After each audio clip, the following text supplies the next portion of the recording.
With us entering 2019, I wanted to make a list of units I really would love to see added this year. Initially, I was going to make a top 10 list, but there's just too many characters I wanted to include. So I present to you SpeedyHawk's top 20 most wanted units for 2019. A couple disclaimers before we start. Number 1, I'm only going to be covering these games above because I'm a filthy North American Fire Emblem player. I actually played a fan-translated patch of Binding Blade, but I'll be honest, I never finished Shadow Dragon, and I'm currently trying to play through a translation of Genealogy. So while there's a ton of great characters from the games I didn't play that should definitely be on this list, I feel like it's unfair to cover games I'm unfamiliar with. Sorry guys, I know it's pretty shitty. And number 2, I will be revealing some plot spoilers during the list for these games shown above, so while they aren't super major plot points, if you do want to avoid any spoiler of any form, then I highly recommend that you close out of the video now. I'm going to be covering character deaths and backstabbing moments and stuff like that, so view at your own discretion, please.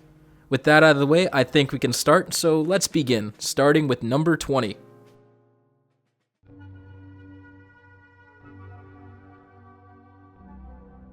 Good luck. Early flyers are a staple in most Fire Emblem games, and typically the first one you're handed is a pain to train up. However, they usually end up becoming a staple unit, mainly using their great mobility as a tool for clearing objectives on maps. If there's one early flyer that I always end up keeping in my army, it's gotta be Vanessa from Sacred Stones. Vanessa is a Freljand Pegasus Knight who I always rely on to become a strong unit. Her cool-headed demeanor is quite the breath of fresh air from all the other nervous or bubbly fledgling flyers I've dealt with, no offense Florina. Even though you can argue that Tana ends up as a better Pegasus Knight, I always prefer to stick with Vanessa simply because she's reliable, faithful, and her sister's really pretty. She has some of the most wholesome support conversations with a lot of your early party, and I find her crush on Prince Inez to be adorable. While I don't expect her to be added to Heroes anytime soon, if and when she randomly drops, I know it's going to be a pleasant surprise. Vanessa doesn't have any unique abilities or personal weapons that she's known for, but her speed is one of her main appeals. I gave her a new weapon type to Heroes, the Dragon Lance Plus, which would be an inheritable blue option to deal with the dragon meta that has been plaguing Arena. And I usually end up giving this item to Vanessa in Sacred Stones anyway. In Sacred Stones, Falco Knights get an ability called Pierce, which is identical to Luna. Kestrel Stance is there to accentuate her speed and let her take advantage of her decent defense and res stats, and I chose to give her Vantage just to synergize with an enemy phased A skill. I also gave her Guidance because it's a pretty nice skill for flyers to have in mixed comps, and I figure if someone wants to use Vanessa on a team with Inez or Loot, it would be reminiscent of some of the support options that Vanessa has in Sacred Stones. Vanessa might be a side character, but I think a majority of Sacred Stones players know just what she brings to the table. For these reasons alone, Vanessa is my number 20.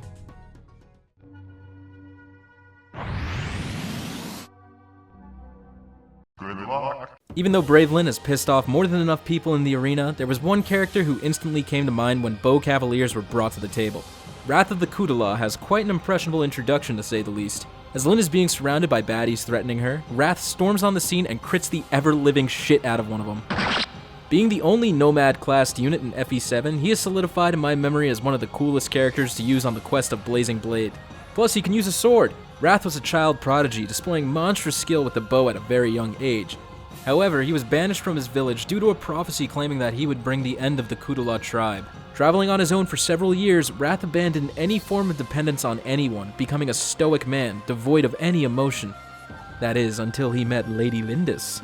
Wrath usually ends up being quite a threat in Blazing Blade, so I try to replicate his attack and speed to simulate the same kill pressure he had in his original game. Ryan Flesh is a PRF weapon that you get on the final act of the game, and while it officially doesn't give any bonus effects, it actually was intended to be a high might brave bow, as we can see from the in-game description here. I try to replicate this by putting the desperation effect on it, and because that wasn't enough to differentiate it from Fishy Bow, I also put the -1 cooldown charge on it. Close Counter is there to simulate when Wrath pulls out his sword for melee battles, and Chill Attack was chosen in order to show the fear that Wrath strikes in his enemies with his cold gaze. Finally, I chose Odd Defense Wave to help with Close Counter, and it sort of simulates taking a turn to switch from his bow to his sword. It might not work as a great skill analogy, but I think it could fit in some sense. So while I'm afraid to add more horse bows to Faye, I think Wrath is definitely deserving of a spot.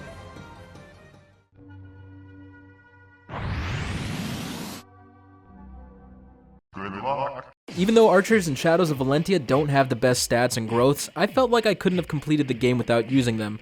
With their ridiculous range, they became crucial to my strategy to thin out waves upon waves of respawning enemies.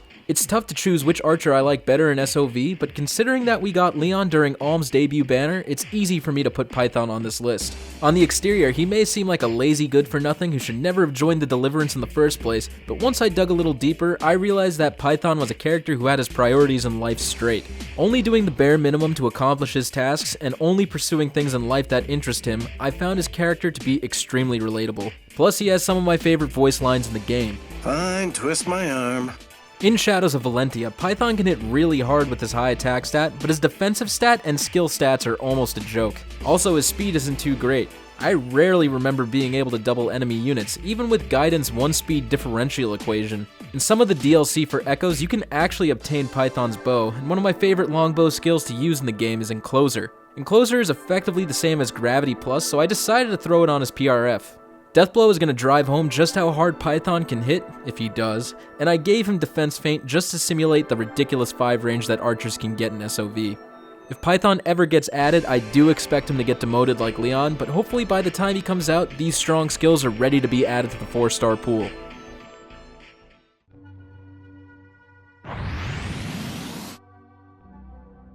Good luck. The Tellius games have dark and complex stories, but there are characters who bring a well-needed amount of comic relief. Whether if they're intended to be a joke character altogether, or they have silly little gimmicks that define their personality, they lighten the mood of the game without overstepping and ruining the whole experience. Ileana falls in this camp, as her gimmick is that she's always hungry, and if she can't be satisfied, she practically faints on the spot. She also first joins your party with a traveling merchant group that always low-key reminded me of a circus. Otherwise, she gives off this air of being disinterested and disconnected from everything and everybody around her. Okay, I'll just be honest, my love for this character mainly comes from the fact that I think she has a cute design, but if you invest enough EXP into her, her thunder magic can prove to hit quite hard. By the way, I'm strictly talking about her Path of Radiance version here, guys. Sadly, in Radiant Dawn, she doesn't shine as much as she used to. In the Radiant games, Ileana has a unique skill called Shade. Shade lowers the chance of her and any adjacent allies from being targeted by enemy units. Because this mechanic really couldn't work in Heroes, I tried to make her base kit replicate Shade as much as I could. Chill Attack and Distant Guard were chosen so whoever is targeted has a higher likelihood of coming out of the exchange alive. Also, I chose Attack Res 2 for the A slot just to bring Ileana's stats closer to what I thought were her defining features.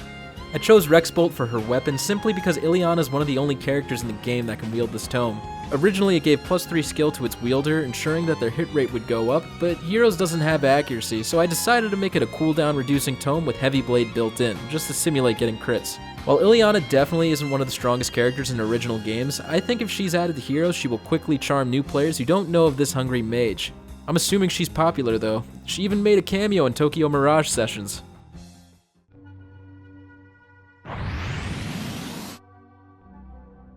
Good luck. People may dislike characters who were retconned into the remake of Fire Emblem Gaiden, but as someone who hasn't played the original, these characters didn't feel out of place at all. I'm a sucker for characters with cool masks, and a bigger sucker for characters who would give their very lives in order to protect their younger siblings. Conrad was an outcast in the Zophian royalty simply because half of his lineage was from Regalian descent. Celica was one of the only ones in the family able to overlook this fact, and the two became extremely close. One day, they were separated by a deadly fire that raged upon their villa, and while both Celica and Conrad managed to escape, they are led to believe that the other didn't make it out of the inferno. Conrad found refuge in the Sage's Hamlet, where he was taken under the wing of Halcyon. Years later, Conrad finds out that Celica is on a quest under a new moniker, and he's ordered by Halcyon to aid her in any way possible, although he's told not to reveal his identity right away. On the exterior, Conrad is a confident, mysterious knight in white armor that would make any girl swoon, but beneath the mask, he's just a doofus who loves his half-sister to death. Conrad comes equipped with the Blessed Lance, so it was a no-brainer to put it on him in Heroes. It restores 6 HP at the start of every turn, so it could be quite a useful weapon for builds that rely on staying healthy.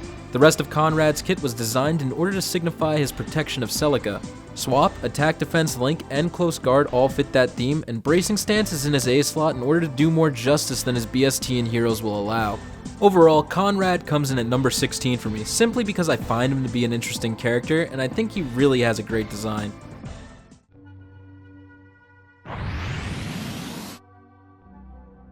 Good luck. Chapter 16X of Blazing Blade is quite a strange one because it feels like you don't have a true enemy, until this douche decides to join the battle.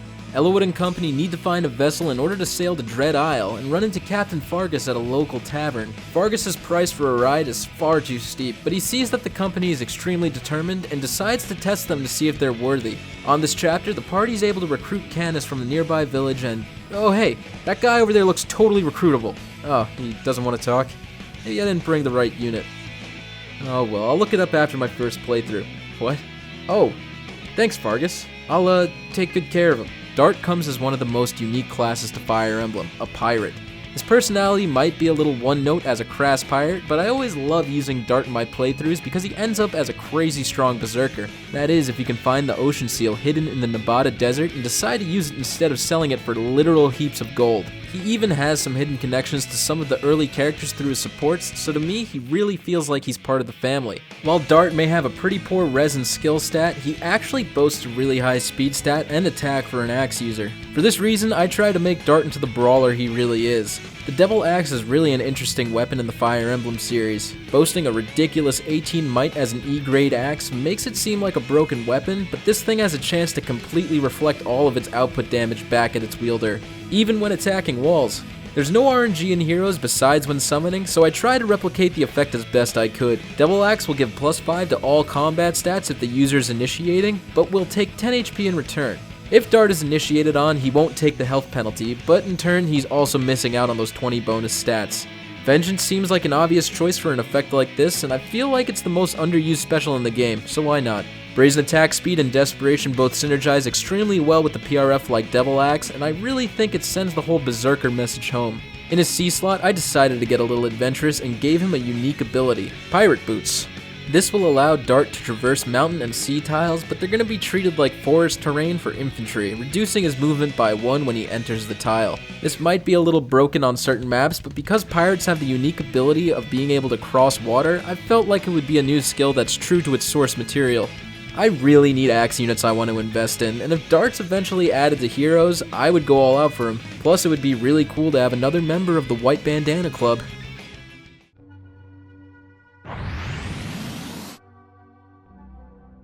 Good luck. If you look up power couples online, I'm sure that these two are the first result. Pent and Louise are a strange pair of nobles who decide to aid you on your quest and actually become quite pivotal in order for the story to progress.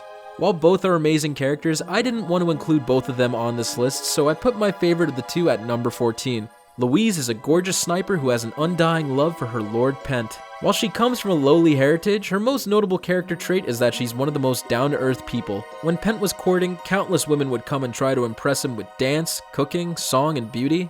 However, Louise caught the attention of Pent by being true to herself.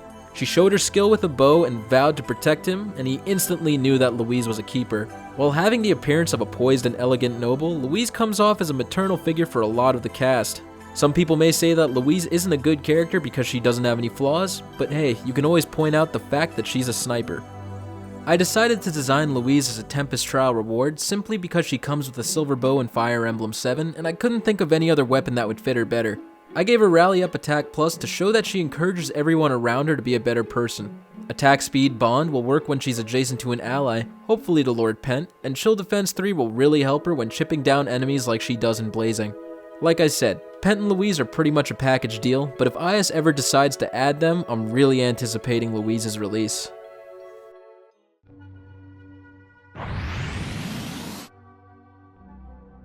Good luck. In Binding Blade, the game throws Cavaliers at you like crazy. Hell, they even give you 3 brand new ones in the same chapter. Although you don't have to pick your favorite, there was one that always stood out to me whenever I did a playthrough, and he never failed to make my main roster.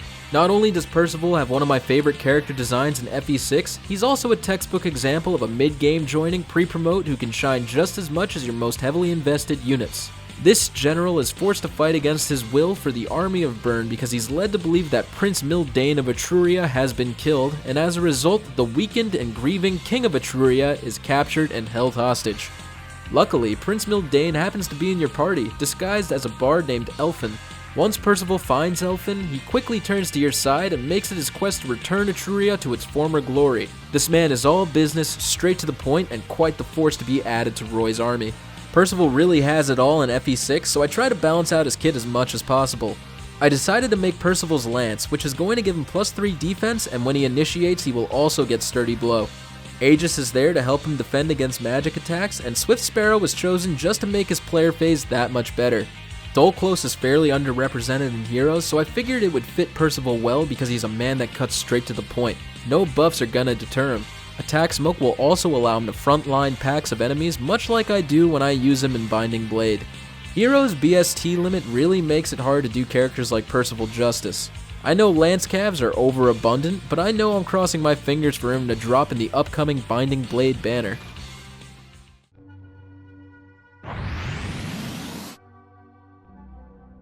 Good luck. Path of Radiance does this really great thing in gaming where it shows the player what power looks like and quickly strips it away so you can aspire to reach those levels.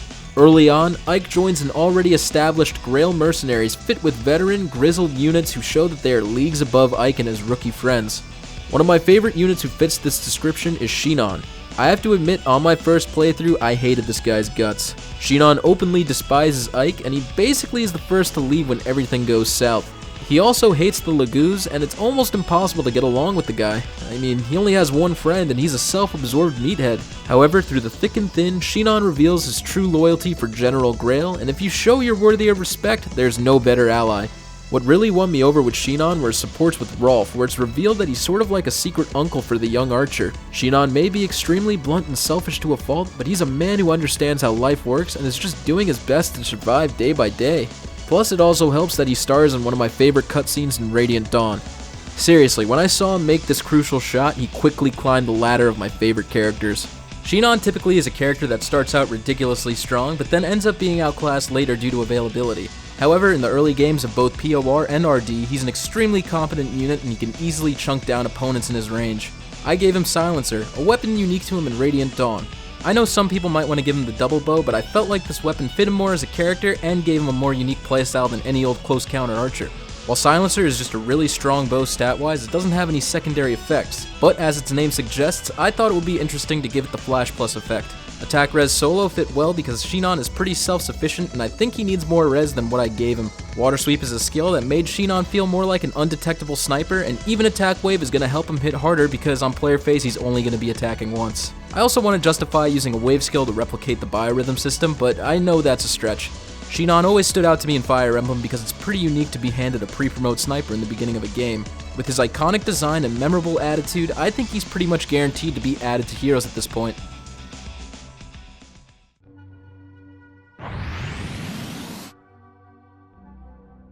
Good luck. Fire Emblem Awakening is already represented in Heroes really well, but that doesn't change the fact that there's still some Awakening units I want to be added. Mainly the children units. While I openly admit that my 3 favorite child units, 4 if you count Lucina, have already been represented, some with alts to boot, there's one who I'm eagerly anticipating. Cynthia is the daughter of Samia, and she quickly won me over with her over-the-top personality that can rival Owain's and a happy-go-lucky demeanor that puts a grin on my face. Albeit, when you first encounter her, you see that she's gullible enough to think that this random dude is Chrom, but you can tell her heart's in the right place, I think. I think it's even more embarrassing if Chrom is her father. I mean, seriously, how the hell did she think that this guy was her dad? Like, what the... Of course, that was my case in my first playthrough, which meant that Cynthia had Lucina as a sister and Owain as a cousin, and I gotta say, I feel like the writers intended for Chrom x Samia to be canonical. I gave Cynthia the reprisal lance just like her mother. Although it's not a very unique idea, I think it fits well considering that Samia taught Cynthia everything she knew about the lance before she met an untimely death.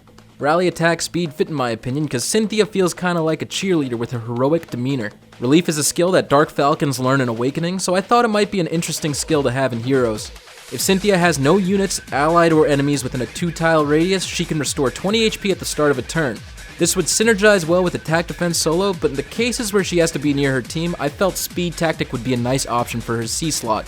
If she's on mixed team comps, I felt like it could be representative of the child units in Awakening, and I want to see the skill on more heroes. Samia is one of my favorite characters in Awakening, but once I unlock Cynthia, I usually end up benching Samia for her. I think all of the child units are great in Awakening, but if we can get Noir in a bikini, I think asking for Cynthia isn't too much.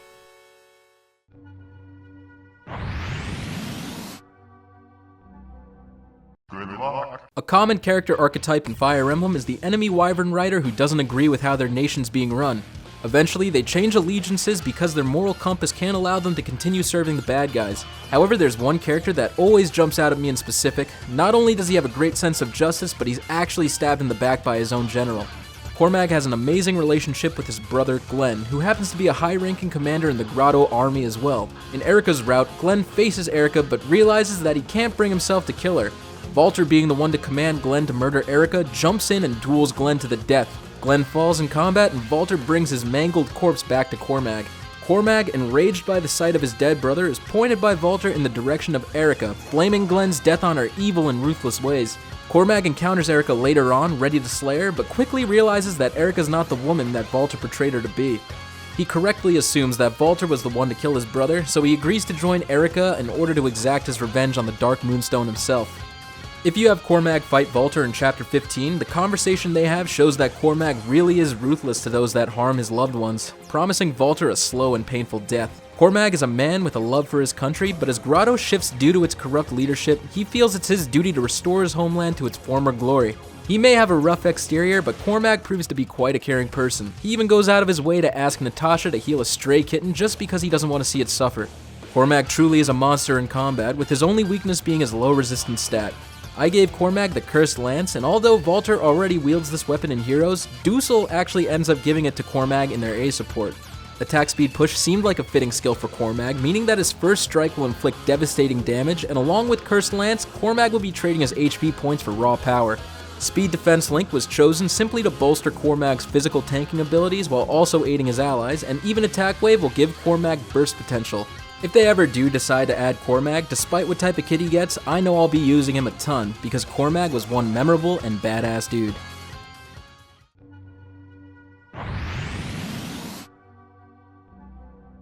Good luck. Okay, yeah, there's a Fates character on this list, I'm sorry, but even though the story wasn't the greatest and some of the support conversations straight up contradict each other, there's one Fates character that I'm desperately anticipating. With the addition of beast units to Fire Emblem Heroes, I feel like there's no better time to add this character to the roster. Viloria is a wolfkin and the daughter of Keaton. She's generally a lazy, aloof girl who is pretty antisocial, but once there's treasure involved, Viloria just can't help but get excited. Of course by treasure, I mean garbage, because Viloria literally collects garbage. I think I really love Viloria because she reminds me of a big puppy dog. Her behavior is extremely sporadic and she shows way too much unconditional love for her parents. Like seriously, Keaton hates these shows of affection, and you can basically hear Viloria whimpering like a dog when she gets scolded. Being a wolfkin means that Viloria has some ridiculous physical combat capabilities. I gave Viloria her own PRF stone, which is going to be effective against other beast units to replicate Beastbane from Fates, and it's also going to restore 10 HP every 2 turns, much like the Falchion does. The restoration is to replicate her unique skill in Fates, Goodie Basket, where at the start of a turn she has a chance to restore 10 HP. Sturdy Stance and Quick Riposte go hand in hand for a bread and butter enemy phased build, and I think it will serve Viloria as a unit quite nicely. I may be depending on attack wave skills a lot when making these builds, but this one actually makes sense because Viloria also gets the Wolfkin skill of Odd Shaped, which gives her additional attack power on odd number turns. I can't say I like a lot of the child units in Fates, but there are a few exceptions. I just think Viloria tops my list when it comes to characters that haven't been introduced to Fae yet, so please IS, make this happen.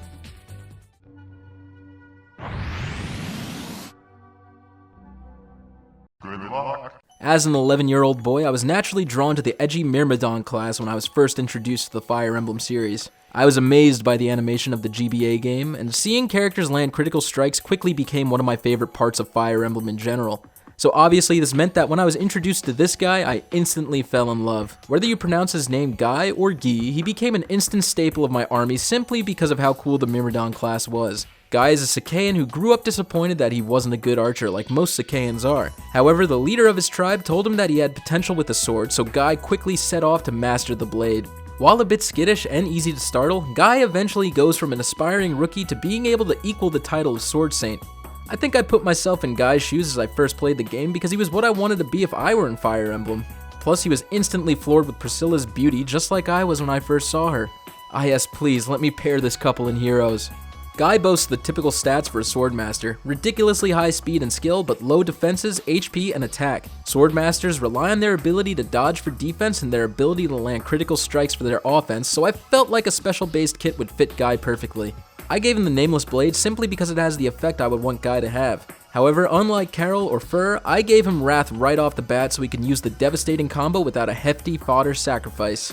I gave him Steady Posture to simulate his dodging ability on the enemy phase, although it might not translate as well, and for the C slot I gave him Infantry Flash simply because I want this skill to be in the regular summoning pool. If you asked me back in 2003 who my favorite characters were, Carol and Guy topped the list, so I'm hoping IS can make my childhood dreams come true.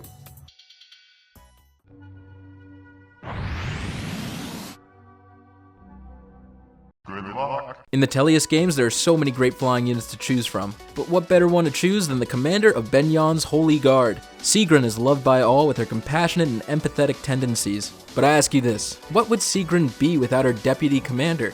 That's why number 7 belongs to Tanith. In contrast to Sigrun, Tanith's subordinates actually fear her. She's a strict commanding officer demanding only the best from her military.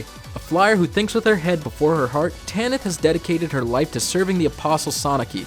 However, beneath that harsh exterior, Tanith only commands with an iron fist because it's how she thinks her companions will be the safest. Deep down, she does care about her subordinates, but she still prioritizes the law over feelings. In Path of Radiance, Tanith comes with the Sonic Sword, which uses her magic stat to deal damage to the target's resistance stat. However, because Heroes lumps magic and strength in one stat, the Sonic Sword is going to target the lower of the enemy's defense or resistance. Seeing Hell's recent Scythe though, I felt like that wasn't enough, so I threw the -1 CD effect on it as well. It seems like I really like to do that with these made up kits, huh? Guard Feint will apply the guard stats effect on enemies in cardinal directions of an assisted ally or herself, preventing the opponents from building any special charge. I really wanted to put Harsh Command on Tanith because it seemed like it fit the most, but it's a little outdated of a skill. So I felt like having Defense Res Plus as an assist along with Guard Feint would resemble a similar effect of her giving orders. Close Defense is going to help her on the enemy phase, and as a deputy commander of a flying squadron, I felt like Flyer Guidance was a fitting skill for her C slot. Tanith actually has a really unique skill in Path of Radiance where she's able to summon a squadron of 3 flyers to do her bidding, but I think it's a bit much to ask for in Heroes. However, IS, if you're up to the challenge, I won't complain.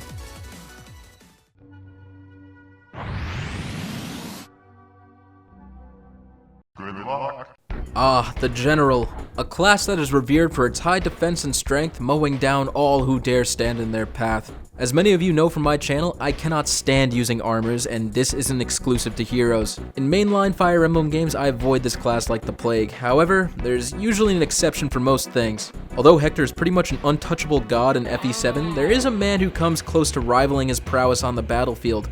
Osman is a high-ranking Ostian knight who is ordered by Lord Uther, Hector's brother, to accompany Hector during his investigation of Ellawood's dad's disappearance. Osman is a man who lives by his orders, and through hard work and dedication he has climbed the ranks from his low-class lineage to one of the highest in the Ostian knighthood. Osman understands that his lord is quite an unconventional one, perhaps unfit to lead a kingdom, but he also understands that it's his task to guide a young Hector along the proper path. In FE7, Osman is a Hulk, boasting ridiculous defense, strength, and HP. Armors in Heroes pretty much replicate that stat line to a T, so I think it's going to be easy to translate Osman to Fae. I gave him the Rex Hasta, a legendary lance in Fire Emblem 7. While it doesn't boast any special effects in its respective game, I gave it an additional 3 attack and bracing blow too. While that covers his defense on the player phase, I also gave him bracing stance in his A slot, so during both phases, Osman is pretty much covered. Bold Fighter might seem like a little overkill, but I think Osman deserves the treatment, and I also gave him a variant of the new Joint Hone skills. Joint Fortified Defense is going to boost his defense and an ally's, much like he does when he watches over Lord Hector. I know people argue about the usefulness of generals in mainline Fire Emblem games, but I feel like every time I use Osman, he becomes an unstoppable force in my army. Let's just say he turns out way better than Wallace, so it's a pretty easy choice for me. It's only a matter of time before IS decides to drop this bomb on us, whether it's in 2019 or beyond.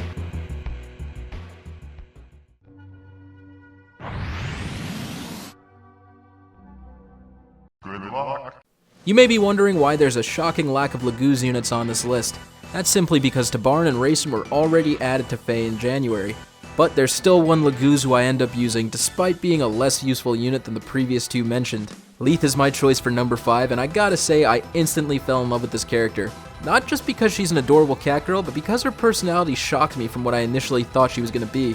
When I first played Path of Radiance, I thought the cat girl would be this over-the-top, bubbly, cutesy character, but Leith has one of the sharpest tongues in the game, and while you would think that humans are the only ones capable of hating the LeDoux, this cat cannot stand the sight of humans.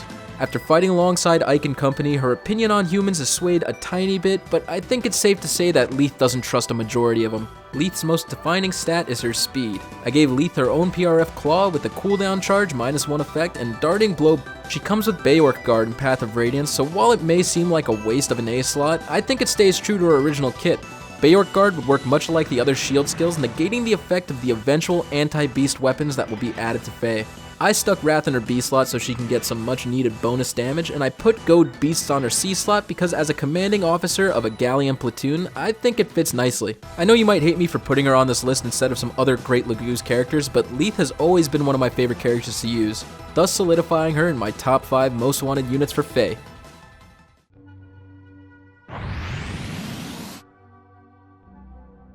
Good luck. Non-playable characters in Fire Emblem usually leave me with a "I wish they were recruitable" sentiment, and it only makes it worse when said characters are met with an untimely and completely shocking death. I'm being 100% honest when I say that Leila's death impacted me the most in Blazing Blade, even more so than Elbert's, Ninian's, and Athos's combined. Seeing the spy so arbitrarily disposed of by the cold manipulators of the Black Fang was enough motivation for me to want to utterly destroy Nurgle. Matthew's reaction alone was enough to fill me with disgust and anger, but hey, if I found my significant other's corpse tied to a tree in the Dread Isle, I think I would have taken it much, much worse. Luckily for us, Fire Emblem Heroes gives us a chance to finally use characters that were robbed from us due to plot, and I can't think of an NPC character that I'd want to add to my barracks more than Leila. Although we don't really get to see Leila's combat ability in-game, there is a stats table that was data mined for the Ostian Spy. I'm hoping that Leila is added as a Tempest Trial reward or even a GHB unit.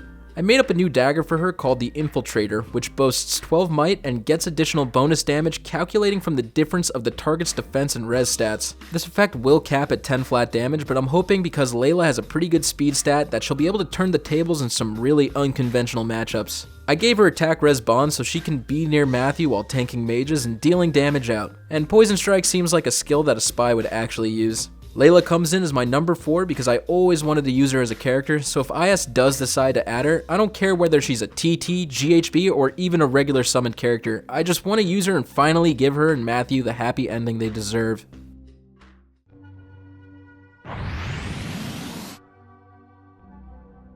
Good luck. Eye patches.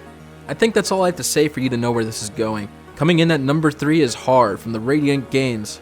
Har originally hails from Ben Yon, serving them as a skilled member of the Holy Draco Knights. However, he and his commander Shirim were fed up with the government's corrupted practices. Shirim defects to the Dayan army, and Har, being a loyal man, joins his commander on his path. Eventually, Shirim falls to Ike's company, and Har completely loses any ambition to stay in conflict. He simply wants revenge for the man he felt he owed his life to. Har is the type of character who would rather spend a day snoozing than fight wars for other people. However, because he respected Shirim so much, when Har runs into his only daughter, Har vows to protect her in order to honor his fallen commander.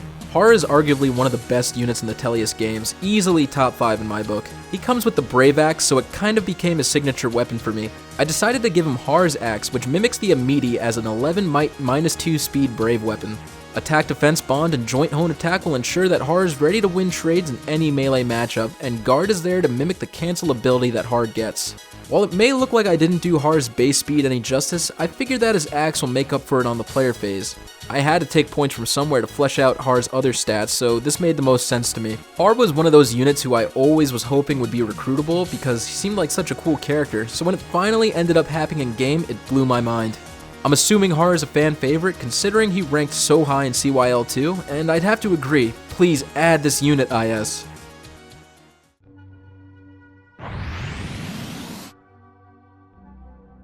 Good luck. While both are amazing characters, I didn't want to include both of them on this list, so I put my favorite of the two at number 14. Yeah, okay, that wasn't cool of me. I probably pissed off a lot of people with what I said, but I wanted there to be some surprises on this list. Pent is absolutely deserving to be added to Heroes, and it's just a matter of when.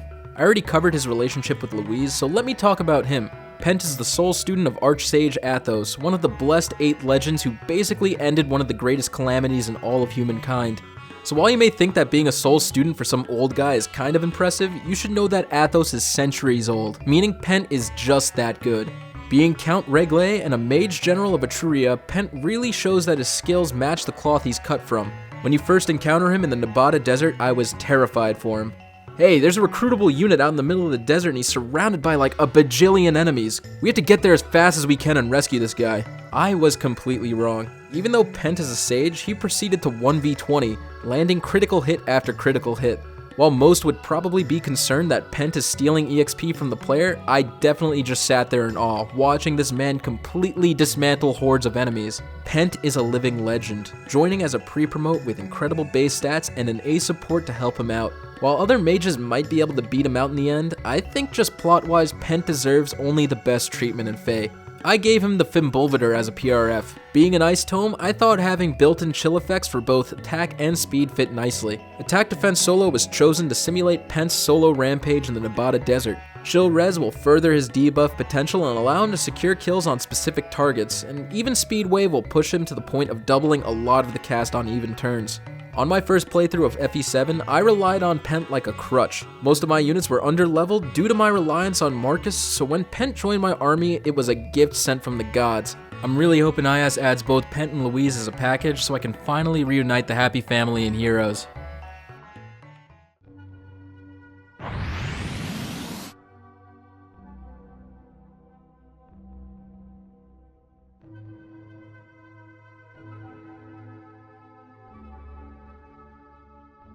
Good luck. Finally, we're here. At number 1. While I usually do subsequent playthroughs of Fire Emblem games using different units, there's one unit that I will always use no matter the circumstance. Har being number 3 on this list may have been a slight indicator of who was above him, but coming in at number 1 is Jill from the Tellius games. Like I mentioned previously with Cormag, there's an archetype of Wyvern Riders who turncoat when they realize the errors of their ways.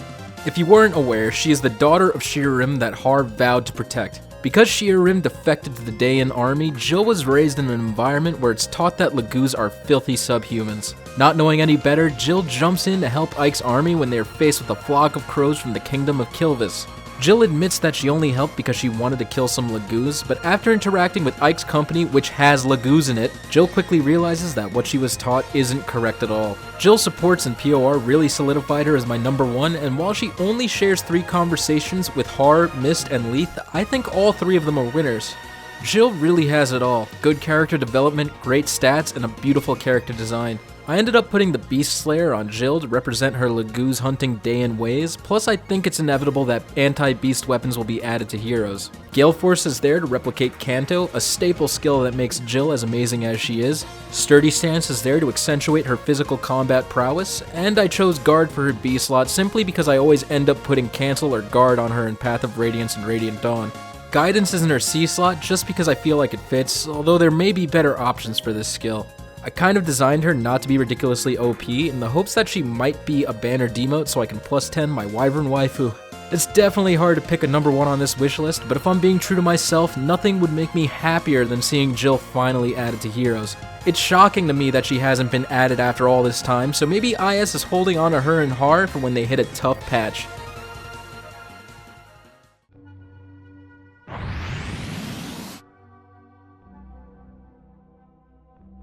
There you have it, that's my top 20 most wanted characters for Heroes in 2019. Whether you think my opinion is absolute garbage or you agree with some of my picks, I hope this video was at least a little bit enjoyable for you guys. I hope to see you guys in the next video, so as always, take care and have a great day.